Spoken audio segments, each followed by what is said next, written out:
Kerala CM ಪದಗ್ರಹಣ ಕಾರ್ಯಕ್ರಮ ಇಂದು ನಡೀತಾ ಇದ್ದು ಈ ಸಿಎಂ ಕಾರ್ಯಕ್ರಮ ಪದಗ್ರಹಣಕ್ಕೆ ವಿಜಯ್ ಗೈರಾಗ್ತಿದ್ದಾರೆ ಅನ್ನೋದ್ರ ಬಗ್ಗೆ ಮಾಹಿತಿ ಸಿಗ್ತಾ ಇದೆ. ನಿಗದಿತ ಕಾರ್ಯಕ್ರಮಗಳಿರೋದ್ರಿಂದಾಗಿ ವಿಜಯ್ ಭೇಟಿ ರದ್ದಾಗಿದ್ದು ಪದಗ್ರಹಣಕ್ಕೆ ತಮಿಳುನಾಡು ಸಿಎಂ ವಿಜಯ್ಗೆ ಆಹ್ವಾನವನ್ನ ಕೋರಿದ್ರು ಸತೀಶನ್.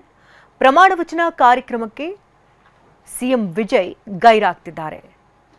ಇವತ್ತು 13ನೇ ಸಿಎಂ ಆಗಿ ಸತೀಶನ್ ಪ್ರಮಾಣ ವಚನವನ್ನು ಸ್ವೀಕರಿಸ್ತಾ ಇರುವ ಬೆನ್ನಲ್ಲೇ ವಿಜಯ್ ಹಾಜರಾಗ್ತಾರೆ ಅಂತ ಹೇಳಲಾಗ್ತಾ ಇತ್ತು. ಆದರೆ ಈಗ ಗೈರಾಗ್ತಾರೆ ಅನ್ನೋದ್ರ ಬಗ್ಗೆ ಮಾಹಿತಿ ಸಿಗ್ತಿದೆ.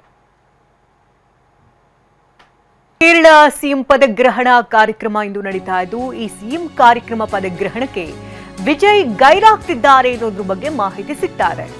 ನಿಗದಿತ ಕಾರ್ಯಕ್ರಮಗಳಿರೋದ್ರಿಂದಾಗಿ ವಿಜಯ್ ಭೇಟಿ ರದ್ದಾಗಿದ್ದು ಪದಗ್ರಹಣಕ್ಕೆ ತಮಿಳುನಾಡು ಸಿಎಂ ವಿಜಯ್ಗೆ ಆಹ್ವಾನವನ್ನ ಕೋರಿದ್ರು ಸತೀಶನ್. ಪ್ರಮಾಣ ವಚನ ಕಾರ್ಯಕ್ರಮಕ್ಕೆ ಸಿಎಂ ವಿಜಯ್ ಗೈರಾಗ್ತಿದ್ದಾರೆ. ಇವತ್ತು 13ನೇ ಸಿಎಂ ಆಗಿ ಸತೀಶನ್ ಪ್ರಮಾಣ ವಚನವನ್ನು ಸ್ವೀಕರಿಸ್ತಾ ಇರುವ ಬೆನ್ನಲ್ಲೇ ವಿಜಯ್ ಹಾಜರಾಗ್ತಾರೆ ಅಂತ ಹೇಳಲಾಗ್ತಾ ಇತ್ತು. ಆದರೆ ಈಗ ಗೈರಾಗ್ತಾರೆ ಅನ್ನೋದ್ರ ಬಗ್ಗೆ ಮಾಹಿತಿ ಸಿಗ್ತಿದೆ.